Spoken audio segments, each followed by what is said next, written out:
नमस्कार।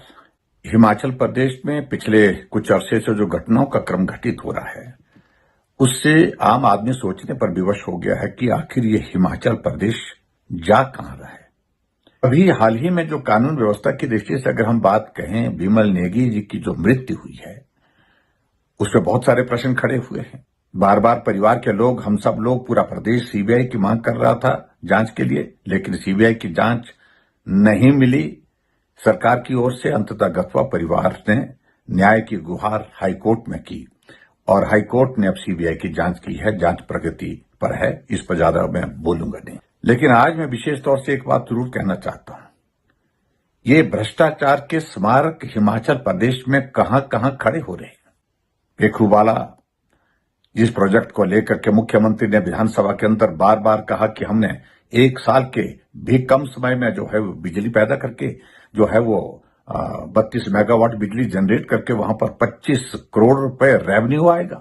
लेकिन सही मायने में पेखूवाला भ्रष्टाचार के वर्तमान सरकार का एक जीता जागता सबूत है। सबूत ही नहीं, वो जीता जागता एक स्मारक है जिसका सब लोग दर्शन करना चाहते हैं।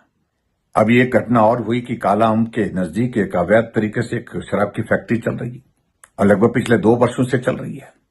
अभी हाल ही में जिस प्रकार से वहां एक्साइज डिपार्टमेंट, पुलिस डिपार्टमेंट ने कार्रवाई करने के लिए कदम उठाया और वहां पर रेड किया तो 4 लाख से ज्यादा स्टिकर वहां पर बॉटल के जो लेवल जो होते हैं, जो लगाए जाते हैं, अच्छी ब्रांड के, बड़ी ब्रांड के वहां पर प्राप्त हुए। ये ईएनए कहां से लाया जाता था? कौन इसका मालिक है?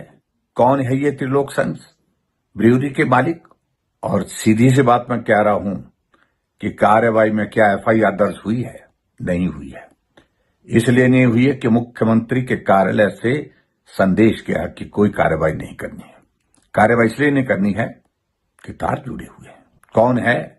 ये सारे प्रश्न बहुत सारे लोग आज पूछ रहे हैं, लेकिन आखिरकार सरकार जवाब क्यों नहीं देती है? ये सचमुच में चिंता का विषय है। अभी मैं समाचार देख रहा था कि स्वारघाट के पास से एक आलू का ट्रक पकड़ा गया, उसमें 580 शराब की पकड़ी गई है। एक्साइज पॉलिसी पर बहुत बड़ी बातें करते हैं मुख्यमंत्री। हमने इतना रेवेन्यू जनरेट कर लिया, इतना रेवेन्यू हमने प्राप्त कर लिया, लेकिन जो सच्चाई निकली, जो रेवेन्यू मिला है हिमाचल प्रदेश में, जो नॉर्मल ग्रोथ होती है रेवेन्यू की, वही रेवेन्यू हिमाचल प्रदेश में एक्साइज से आया है।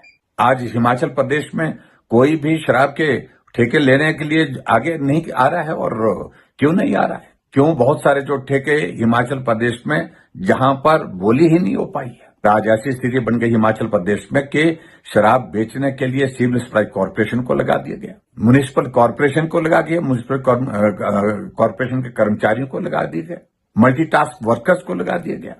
ऐसा तमाशा हमने कहीं आज से पहले नहीं देखा।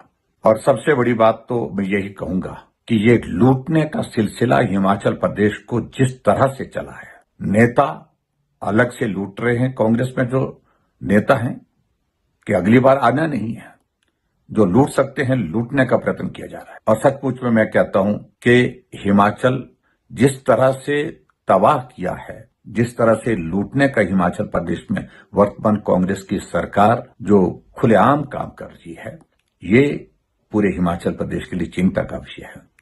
जब हम कहते हैं तो हमारे कांग्रेस के मित्रों को परेशानी होती है। बहुत दुर्भाग्य है प्रदेश का। और ऐसी सूरत में मैं कह सकता हूं इस बात को कि ऐसी सरकार हिमाचल ने कभी ना देखी है, ना ही कल्पना की है।